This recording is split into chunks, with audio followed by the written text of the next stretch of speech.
It means so much, and it doesn't just mean it to me. It means it to all the pieces that were involved. And me being there for a year and a half, I sure as hell hoped. It feels like it helped a lot.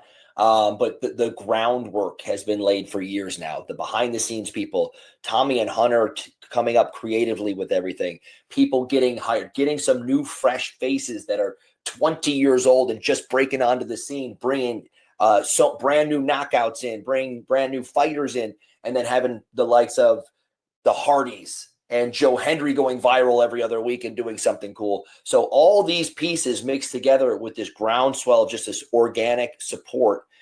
When you get a chance to see the show, guys, just like when everyone pitched this place to me, check out the locker room. You'll never see anything like it. And I was like, yeah. And I was blown away. It is an absolute, it's not 99% of a team with some outsiders. It is a 100% team effort in the ring and behind the scenes. That's why I'm so proud of getting the 7,600 plus. That and the relationship with WWE, it's been extremely fruitful on both sides. I hate more than anything, and I cannot stress this enough, that this is not a joke or a bit, that our champions do not work for TNA. That is absolutely heartbreaking. But if you got to go above and beyond. We made this relationship because we think it can help us. One way or another, we're going to get those titles back, and hopefully it means even more, or hopefully it even means now we crown, here's the next 10 years of our champions, men and women. They're right here, homegrown TNA, and make it count, because I hate that they are not in our locker room. Yeah, I do as well. I do as well. But Nick, the Bound for Glory pre-sale, they're really massive. You know, they came out today. Everyone's really, really excited about it. What's kind of TNA's momentum right now after a big show for Slammiversary? And how do you personally feel making a statement at this year's Bound for Glory? You know, biggest show. You know, you guys just had a big one, but what's the momentum for TNA going into the big one here in October? The momentum is here because we set a goal 6 months ago. Carlos came in and said, we're going to set a goal. We're going to get all these butts in seats. We're going to get all the world talking about us, and we're going to make it all go down in 6 months at Slammiversary. And here's the best part of it. Just like me personally, they set a goal. We all did it together. The next night, we're like, whew, is it time to take a break? Absolutely not. The next day, we all go, okay, next goal, Bound for Glory. We get all these butts in the seats. We get everybody talking about us. We earn it. And now we're off and running and doing it again. So that's what's going to make Bound for Glory the biggest one in decades or years or whatever the hell it is, because the word is out, the relationship with WWE, NXT, and the most important part, when you get your foot in the door at TNA and check out a show, a match, a favorite of yours, anything, it gets everybody going, wow, why didn't I do this before? Because the roster, the show, the writing, the creative, everybody, the production, everything is absolutely rocking and rolling. And that's why I'm so proud. That's why Friday, when it goes on, the tickets go on sale for Bound for Glory for the public August 1st, everybody's going to be jumping at it, because the pre-sale, I'm so excited. I got texted this right before I started this interview. The pre-sale is the biggest one in Bound for Glory history. That is an absolute testament to the fans and the hard work of everybody here, especially the unsung heroes behind the scenes. I'm telling you, the production truck, people making the show happen, our producers, they are the last notch that puts us over the top, and I love it so much.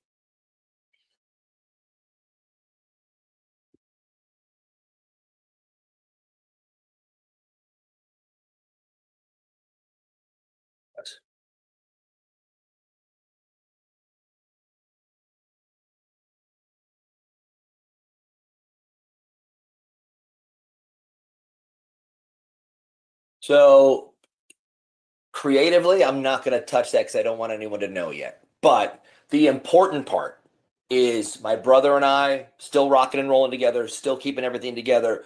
We absolutely, in all wrestling normalcy, there is a definite rematch at some point. That's how the business works. Contractually, it's in there. You'll find out in the next couple of weeks that we made sure it was. So everything is going to be great. We're doing well together. We're very disappointed that we lost the titles. That was their match, and I completely understand it, but I'm never okay with losing. I'm never okay with not having 100% effort and coming out on top. So together, we're just regrouping and making things happen. We will stick together. I've been very, very happy with the work we've done together, and I've made this a huge point. I'm hard on a lot of people that I know are friends, relatives, whatever. I'm the hardest on myself.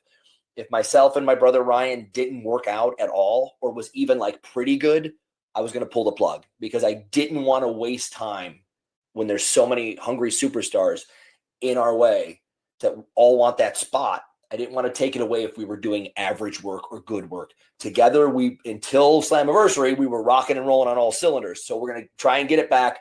There will be a rematch at some point, but right now we're good to go, but we just got to regroup. Shout out Ryan. I'm actually his #1 fan right here. There we go. I knew he had one He's somewhere. great. Oh, dude, I love him so much. He's great. Really great guy. But I want to ask you this because, you're such a veteran in this business. Hell, you've been everywhere and you've done it all. What would you say in this new TNA era, especially going in for Bound for Glory? What's kind of your role? Is it to maybe mentor the younger guys like the Leon Slaters coming up? Is it to, make sure you have good matches and put those guys over? What's kind of your role here in this new brand of TNA? I feel like it's a role that I've had even when I was younger, a little wiser beyond my years than I should be, because normally when you're the younger guy, the first 5, 7, 8, 10 years, you're kind of listening to everybody else. After about 4 or 5, I was the guy telling everyone else what to do and taking over as a general because I'm psychotic about this business and not wanting it to be okay. And every match, you should be judged. What have you done for us lately? You had a great match at Slammiversary. If you don't have one at Bound for Glory, you're not cutting from me. So I want every night to be great. And it goes without saying that for a long time, people have been asking my advice. Older wrestlers, my same age, much younger, whatever. But behind the scenes, that's a huge part that I think is like an unsung part of the veterans that we do have. The Hardys behind the scenes have been helping out tons of young up-and-comers. Anytime someone comes to me, they're usually born when I started wrestling or something like that. So it's really funny. But when you have a creative conversation, you get that 2025 excited vibe, and like, here's my 1980s version of it that we can meld together and take the psychology that always works 101 and mix it with being the year 2025 and come up with something extra special. And that point of view, I feel like, I can't believe I'm saying this, like I'm the Michael P.S. Hayes of behind the scenes at WWE. He's an older guy, but he has a bunch of crazy ideas and he's actually put them to use in the ring, and I'm putting them out there with everyone else too. But also, if you're out there with me, I am not okay with a 99% A+. It needs to be 100%. And if not, you're going to hear from me, because it is a tough love, because I want the company to grow. I want the talent to grow. I want the moment. I want everyone talking about the show. So I don't sleep much because I can't stop, but there are so many interactions that I'm having, and it's very positive with young up-and-comers, and they're, for the most part, not jerks about it either. Like, why can't I just do this thing? They're like, hey, why didn't this work, or why will it? And that's how you have a real good conversation. And so many bright minds. The future's in good hands, but right now we got to keep scratching and clawing just to get over another hump. Another goal, Bound for Glory, went on to the next goal. Yes, sir.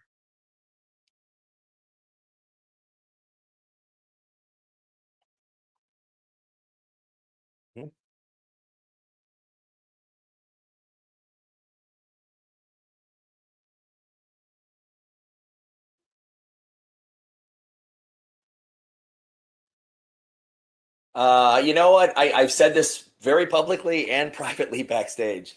Guys, and at the time we were the tag team champions, looking forward to that Slammiversary ladders match. I go, guys, I got a lot on my plate right now, but if I have to be the one to do this, I'm basically looking back and going, don't make me turn this car around. Everybody, to the young kids in the back, go, if you can't handle this, once I handle my business at Slammiversary, I guess I'll go get the titles, because I want them to be here so much. I don't care about being champion. I would represent this company, 0 titles, 0 wins, whatever. I'd be happy to talk about them. But if I got that strap on my shoulder and I'm talking about the company, everyone listens a little bit more. So if I have to go get it, I will happily do it. Has nothing to do with my tag team. My brother and I would be on the same page no matter what. And if Bound for Glory doesn't come through, then I'm going to have to step in. Trick is going to be a big star someday, but right now he is not, and he is in my way, and he is not in our locker room, and someone needs to knock him the hell out and take that title back. Let's talk about it. Nic, I don't want to take up too much of your time here. I just asked you this, before we get to Bound for Glory, we have a huge Emergence August 15th and another show August 16th.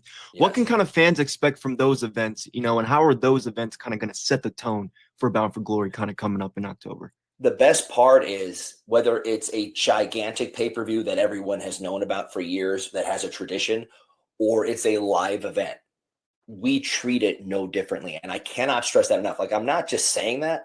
My favorite matches are live events because sometimes it's not the hugest card that in the world's talking about. So you get a little bit more time to tell your stories and give back to the fans. So when it comes to Emergence, so, not the long story tradition of Bound for Glory where and you've heard about before. Emergence, like, this is something that we're going to use to get everybody's butts in there for the 15th and the 16th. Is like, you want to see us do what we do. It's going to be a little bit easier for you here. We're coming to your town. Let's make it happen. And then everybody's there and they go, wow, now I have to see what happens at Bound for Glory. So it is a genuine, I haven't had one person. We'll do the VIP meet and greets after the shows a lot because that's another way of getting some ground support and people coming back. And there has been maybe 100 or 200 times I've asked. A handful of times people said, yeah, that was pretty good. I'll probably come back. 98% of the time, they said, I cannot believe I wasn't coming here sooner. And I'm like, well, you're going to come the next time that we just announced? They go, we already got our tickets. And I go, or we've already set the pre-sale date into our email. And I go, that is exactly what we're looking to do. So my anecdotal evidence here, non-data wise, has equaled out with the biggest ever pre-sale for Bound for Glory because everybody wants to come check it out. So I'm very much looking forward to Emergence and the 16th, the live event, because we get just a little bit more time to give to the fans there. And that's something that gets everybody talking about us too. Hell yeah. There we go. Hell yeah. Gonna be a big one, baby. Love it.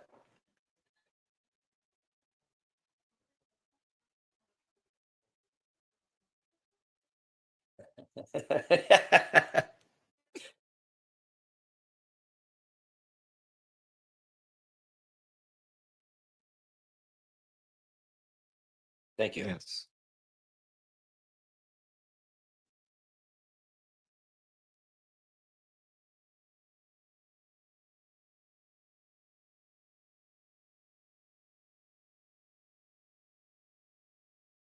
There is only one place in the world with the crab cake that can satisfy me, and that is Jimmy's Seafood, because it is 99.9% no filler, no BS, just jumbo lump, flaky, melt in your mouth crab cake. Otherwise, I like a good lobster roll with a lot of I like the hot one and the cold. Hot one with some hot butter, parsley on top. But Jimmy's they've been so good to wrestling fans and wrestlers. Those guys rock. They have killer seafood, the greatest crab cake you will ever taste. And I've been to like Michelin star restaurants. Don't compare. Yeah, my final question again, Nick. Thank you so much. I'm 22. I've been watching you since I was in middle school. So I really appreciate taking the time and getting to speak with you. But my final question would just be, what kind of legacy do you want to leave behind in TNA? Because you've been there for over a year, and there's a lot that you've done. But to me, you're just getting. There's still so much for you left to do in TNA wrestling. What kind of a legacy, or how do you want to be remembered by your run here? So I've gotten to a point where but there's 15, 20 years ago, a bunch of things came up. And my first action figure, my first T-shirt, my first, I was told I'd never be world champion and became world champion. There's a bunch of firsts, the video game, all these, a kid coming up and high-fiving me and doing my hip shake with my shirt on. I'm like, all these things, there's millions of them.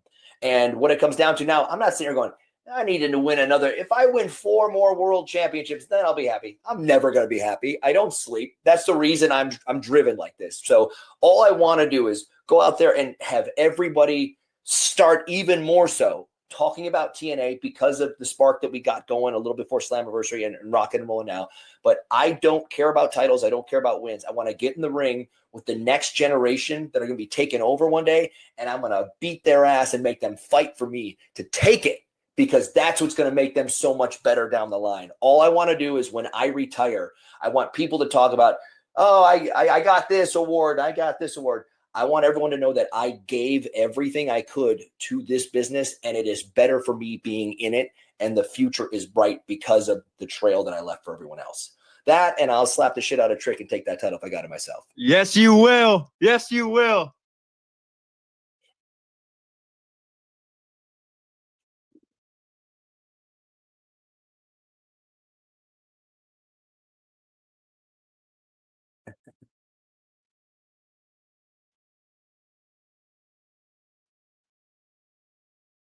Thank you.